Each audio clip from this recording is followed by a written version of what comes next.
What's up, Bearcat fans, and welcome to Bearcat Update with me, your host, Tim Hanna. Thanks for tuning in tonight. What a show we have for you today. We're going to cover some Northwest football highlights, some Spoofhound football, volleyball here at Northwest Missouri State, and even some women's soccer. But first, we're going to kick it off with Coach Adam Dorrell at Media Day as he gets us prepped for the game against Northeastern State last Saturday. They're difficult because, we're on week, 7 now, and they've lined up differently each week. And that's a challenge as a coach. Offensively, they came out and empty last week and were throwing the ball all over the place. And they hadn't shown what we call trouble. They hadn't shown maybe but a handful of snaps. Defensively, they've played a 4-3 this year, a 40 front, 3-3 stack, 30. So that's our big challenge this week is identifying the front, getting our people on their people. I think we can gain a clear, decisive edge in special teams. I think if we have a good week of preparation and do the things I think we can do, I think there's some things we can do there. But our biggest challenge with Northeastern is we've all got to be on the same page with what they're doing offensively and defensively, so we don't give up big plays and don't take a bunch of sacks and quarterback tackle for losses, things like that. Well, let's take a look at the game now on Saturday as Northeastern State would come into this one at 1-5, though. An underwhelming record, but a team that was very deadly offensively as their quarterback would lead the conference in passing attempts and second in passing yards. Let's take a look now at the highlights. Early in the first, the Cats would find themselves down 6-0, but Kyle Zimmerman would answer here with a strike to Dre Washington across the middle as he slips past the cornerback and dives in for a Bearcat touchdown. Later in the first, the Bearcats would continue to extend their lead here as Zimmerman would roll right, and he hits his man Jordan Grove for a 3-yard pitch and catch. That touchdown puts the Cats up 21-6, and that's how the first quarter would end there, and it'd be all Bearcats in the second. The second would prove greatness for the Cats as Zimmerman passes the ball to Sean Bain, this one for a huge 76-yard touchdown, and he's able to elude his defender here and outrun the rest of them here into the end zone for 6. He gets across the line. Bearcats would go into halftime up 46-15 over the Riverhawks. Once again, Zimmerman would find yet another pass. This time his tight end Marcus Andrews for another Bearcat touchdown. The game would end final 74-29. Looking at the team statistically, what a day it was for the Cats. His total offense, 662 yards. 291 of those were through the air, 371 on the ground. What a night it was for the Bearcats. Zimmerman would have another career day. He'd throw 5 touchdown passes for the second straight week. Now the Bearcats will be back in action next week as they travel to Lindenwood to take on the Lions. Now let's look at some high school football. The Spoofies were in action once again. Let's take a look at those highlights right now. The Spoofhounds would take the field in St. Joseph against the St. Joseph Lafayette Fighting Irish. Here early on, Trey Oglesby, a 1-yard touchdown run there after the 2-point conversion. They'd go up 8-0. But then Lafayette would answer with Brayden Cox, 90-yard kickoff return as he finds a hole up the right side and outruns the entire Spoofhound defense. The extra point was good, and that would cut into that 16-0 lead the Spoofhounds have, 16-7. Later in the game, the Spoofhounds would get back to their scoring ways as they'd give the ball to their big bruising back, Elijah Johnson. He'd get in for a 3-yard score after a missed extra point. The Hounds would be up 22-13. Green here, an 8-yard touchdown run. He tries to be patient, finds some blockers, and hits a hole there up the middle as he dives across the line there. After the 2-point conversion, they'd go into halftime, leading 30-13. Now Elijah Green, once again, he takes another handoff here for 11 yards into the end zone, his 3rd touchdown of the night. The game would go final 52-20, as next up are the playoffs, as they will host Cameron at home. Maryville beat them earlier this year 96-8, so we can only expect a similar outcome from the playoffs here. Maryville offensively 488 yards, rushing 359 yards. The Spoofhounds looked dominant and looked like they want to roll all the way to the state championship game. We'll be excited to see how the rest of their season unfolds in the postseason picture. Now we're going to take a quick break here from Bearcat Update. When we return, we'll cover Bearcat Volleyball and Bearcat Soccer right here on Bearcat Update, KNWT Channel 8.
Welcome back to Bearcat Update. We'll now get to some women's sports here at Northwest Missouri State as the Bearcat volleyball team was in action Friday and Saturday night. We'll start off here with highlights from Friday night as it was pink out night as the 17th ranked Bearcats would square off against the number 15 ranked Washburn Ichabods. The Cats played neck and neck with Washburn in the first set. Here Darcy Sunderman gets the kill to bring the Cats within one. Washburn though would win the first set and would eventually fall to the Ichabods 25-23 as the Bearcats would drop that one. Then again in the second set, the Bearcats would find a way late in this set. Miranda Foster picked up this kill.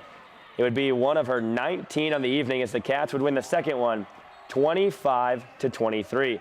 The third set, they would fall though to the Ichabods by a very similar score, 25-23. The Northwest Bearcats though, they would force a fifth set, but could not come out on top as they would fall in the end. Very close match, though, 3-2, in what was one of the most hotly contested matchups of the year. As I mentioned, 17 taking on number 15. The Bearcats had won recently in the year against UCM, or recently in the week, and so hopefully they will move up in the standings after barely falling to the number 15 ranked team overall in the country. They were again in action on Saturday where they answered even more critics as they fell, as I mentioned on Friday. They'd come back and sweep the Emporia State Hornets 3-0. They'd have 49 kills to Emporia's 30, and they had a hitting percentage of 22%. What a night it was for the Bearcats. They'll be back in action later on in the week as they travel. They're going to stay home, actually. It's going to be Friday as they take on Southwest Baptist Friday night at 7 p.m. And then on Saturday, they take on Missouri Southern State University. That's all for Bearcat volleyball. We'll now turn to soccer here at Northwest Missouri State as they were in action on Sunday morning as they'd take on Central Oklahoma. Central Oklahoma would come out strong and they would not look back as the Bearcats unfortunately would fall 3-0 against the Central Oklahoma Broncos. They'd be outshot 22-13, shots on goal 12-3, and possession highly in favor of the Broncos. Hopefully the Lady Bearcats can turn it around next week when they face Emporia State at Bearcat Pitch. That'll be live right here on KNWT Channel 8. I'll be on the call. You're not going to want to miss that one. Now let's take a look at golf as golf ties for 8th at home earlier in the week as they played on Monday and Tuesday.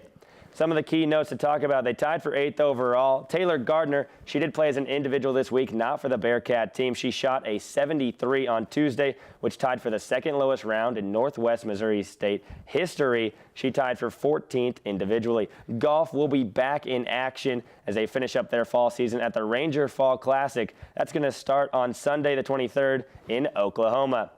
Now, that's all the time we have right now for this segment. When we come back, I sit down with Brayden Clews-Proctor, a redshirt sophomore on the Bearcat cross-country team and track and field team, and we talk about what a successful season they have as they're sitting 4th right now in the region. Stay tuned. You're watching Bearcat Update right here on KNWT Channel 8.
Welcome back to Bearcat Update with me, Tim Hanna.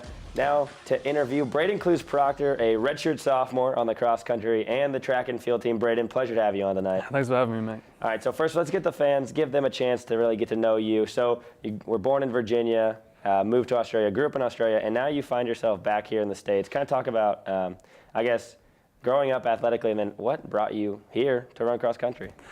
Well, I guess basically growing up, I've always been doing sports since I was 6 years old and doing endurance sports since I was 8. First cycling at 8 and then triathlons at 10. But basically I kind of wanted to get an education because I don't have the college sports in Australia. So my cousin actually ended up coming here to play tennis because they have a really good tennis team here. And then I contacted Coach Lorick and, he gave me the go-ahead to come here and run for them. And so, yeah, I haven't looked back ever since.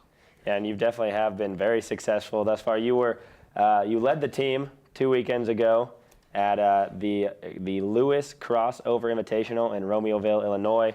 What a meet that was. There were a lot of teams there, and the Bearcats, we were able to take, as a men's team, you guys took 4th, you took 3rd overall in the 8K.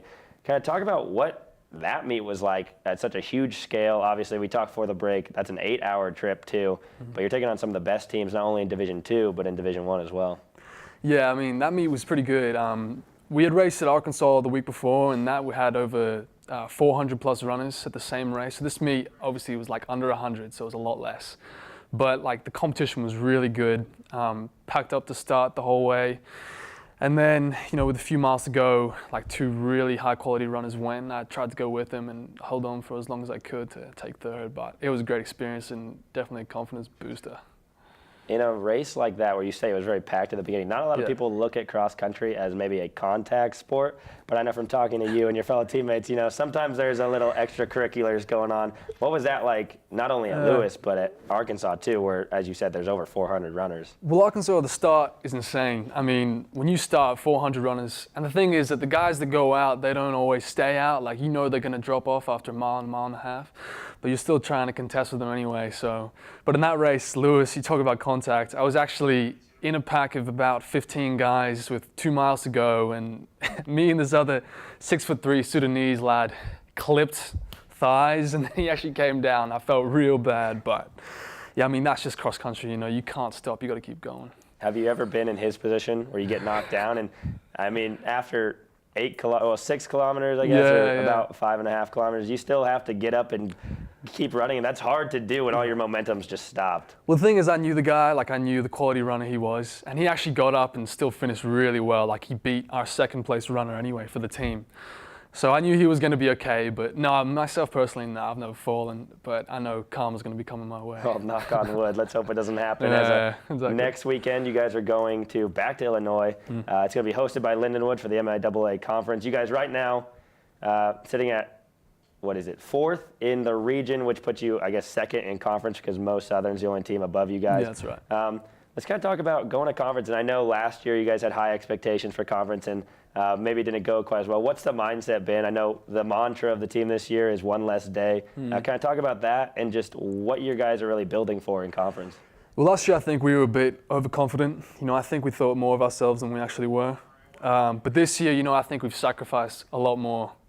It's been like a process for us, and building off the one less day thing, basically just meaning that every day we have one less day with the whole team and everything like that. So we need to make every day count, and that's what we've been really doing this year. And I think by the time we get there, we'll be ready to go. What's the leadership been like on the team? I know this is your 3rd year here, redshirt sophomore, but you have guys like Nolan Zimmer, Joe Anger, Whit Cunningham. Those are real top tier guys that have really been doing a good job as leaders. What have they done and what have you done to maybe help the 4 new freshmen?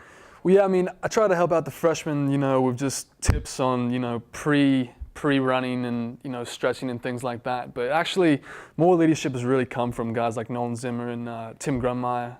I mean, those guys during workouts, they say all the encouraging phrases and things like that. And I think, not just those two, but like almost everyone on the team has said one thing or another, which has helped us keep our heads in and made us focus, Well, That's all the time we have for you, Brayden. Thanks for coming on. We look forward to seeing how you guys do it, not only conference, but I know we talked before the show. You guys have big hopes for regionals as you're fourth right now and then possibly going to the nationals. And I know you are going to be a big proponent of this team. So once again, look forward to seeing how you do. Guys, that's all the time we have for today. Thank you so much for tuning in to Bearcat Update. Be sure to catch us Monday through Thursday at 6 o'clock right here on KNWT Channel 8. Also follow us on Twitter at Bearcat Update _8 and on Facebook at Bearcat Update. Signing off for the rest of the crew, I'm Tim Hanna.